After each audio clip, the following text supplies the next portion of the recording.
What's up guys, Vendetta here. So I have some things, I don't know if they're Easter eggs or whatever, but I thought they'd be cool to share, just in case you didn't know or weren't familiar with some things in this game. I wanted to talk about things you probably might not have known about Zombies in Spaceland on Infinite Warfare. I know this game's got some backlash, but I enjoy the zombies a lot, so I will be doing a review of this game in the future. But for now, I want to share some things that you guys probably didn't know, and some things you might be interested in, and others you could care less about. But let's get into it.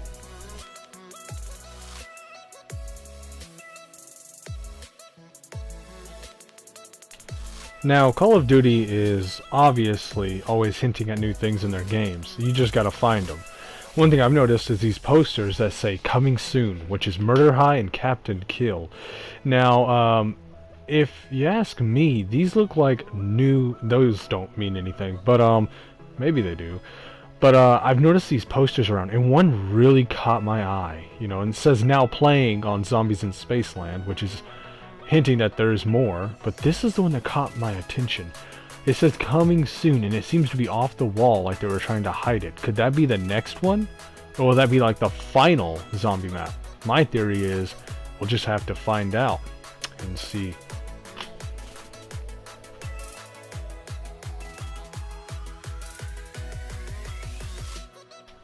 Okay, if you have not heard of the movie They Live, it came out in 1988, and it starred a wrestler, I forgot his name, I'm sorry, I think it was Ric Flair, or whatever. Anyway, it was about a guy who put on shades, and the whole movie would go black and white, and it was about an alien race taking over Earth disguised as humans. And it also was the movie that made the quote, "I'm here to kick ass and chew bubblegum," which was also quoted by Duke Nukem, which is a game, but it was also on that movie originally. And I thought it was just cool to share with you guys that this is where the shades are from in the 80s style zombies game on Infinite Warfare. So there you go. The more you know. Yeah, next.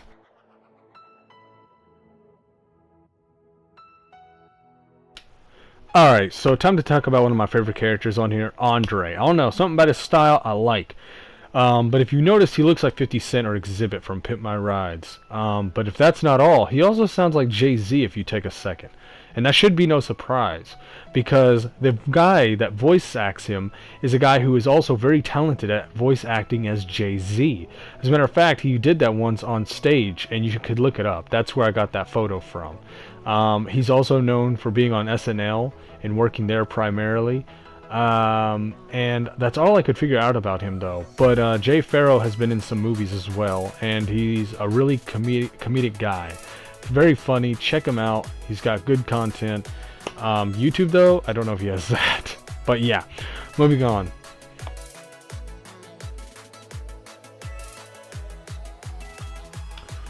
Alright, guys. Now, this guy, to be real with you, I'm going to make this quick and easy because I don't know much about him. He was in a movie called Sisters that came out in 2015.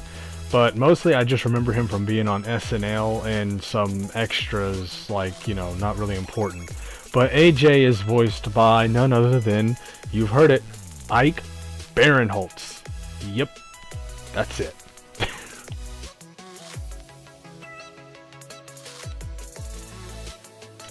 The myth, the legend, the one and only. Yes, Seth Green actually voiced the nerd in Zombies in Spaceland. I was gonna say Land of the Dead. Whatever. Anyways, Seth Green is actually the voice character of him, and if you listen closely, you can even guess it easily if you know what Seth Rogen's voice is.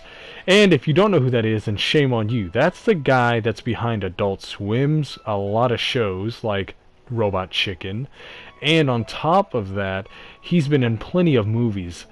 Big ones too. Austin Powers was a classic comedy, and he was in that one. He played huge roles in a lot of movies, and he was really funny in the early 2000s. Now, even though he's much more of a businessman nowadays, and he doesn't appear on TV as much, and he's still rich, doesn't mean the fact that he's not a legend. Seth Green is a great guy, and he's made a lot of great shows that we see today that you don't even know.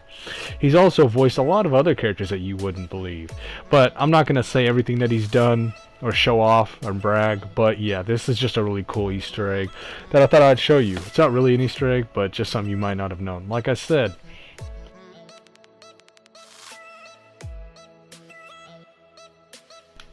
now, if you don't know who Sashir Zamata is, which, I'm sorry if I butchered your name, no disrespect. I think it's Sashir. Yeah, Sashir. Sashir Zamata is an actress who had leading roles in SNL and had a lot of skits there, and that's her primary career. And she's also her own comedian, a very successful woman, and yeah, I give her props, because I'm a fan of SNL, and I think she's hilarious.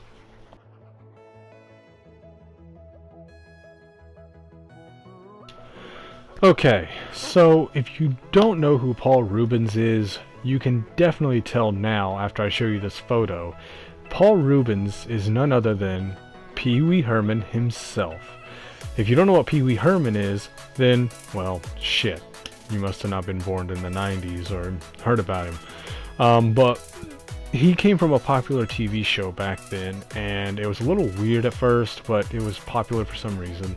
And whatever the rumor may be, whether he wanted to appear naked on one episode or not, whatever the truth behind it is, the show was canceled, it was gone, and they had Paul Reubens voice the actor of Willard Wyler, which is, I think, the villain in this game. I can't tell if he's a bad guy or if he's going to help you in the end, but in the fairgrounds, he basically is the voice that you hear in the background, and he'll say things like, I didn't say clear the set, and things like that. I don't know if you heard that, but pay attention to those little voice details.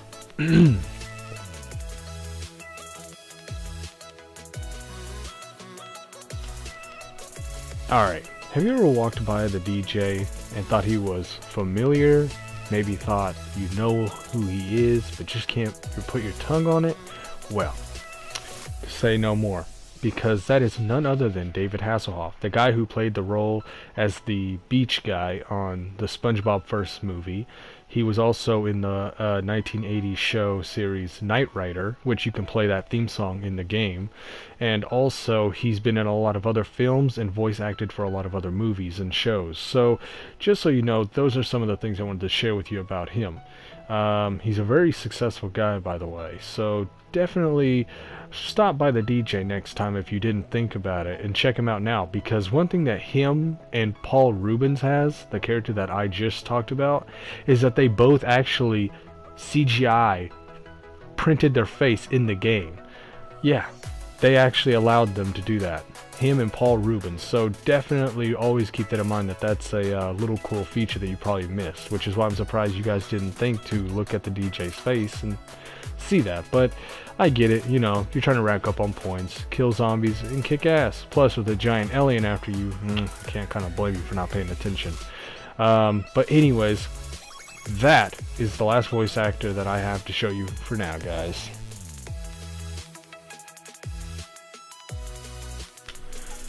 Alright, for my last thing, I just wanted to point out to you guys that the developers are also in the game. Now, I know that probably you have noticed this, but I thought it'd still be cool to add to it. If you turn around in this room, you'll see a billboard that shows June, July, August, December, all the months, and it has different faces on them. Those are the developers, and if you look up, you can see where it says Employee of the Month, which I refer to this as Developers of the Month, because come on, that's basically what this is. I just like how they put their faces in it, because I think it's pretty cool that as a developer, if you're going to put actors and all these other people in your games, why not put yourself in it too, you know? Wouldn't kill you. As a matter of fact, if you come over here, yeah, you suck. Yeah, I hate that drawing. But anyway, you can come over here and see drawings of other developers and publishers. So I thought that that was also cool that they've added this in there. Not just pictures, but drawings like this that you can get at the fair normally. So I feel like that was kind of a cool little Easter egg they made. And I feel like out of, you know, 10 out of 10, it was well worth mentioning, because I think it's a cool thing, you know. I mean, like I said, not all these are considered Easter eggs, just kind of like things that are cool in there, but I feel like these are things that you probably didn't know, and plus they're cool, so why not? But that's all I gotta say for this for now. Okay, so anyways, guys, that's all I have for today. Twitter, Instagram, links in the description below. Leave a like if you enjoyed. Tell me anything that I missed. And yeah, tell me what you think about this video. As always, hope you enjoyed. XO out.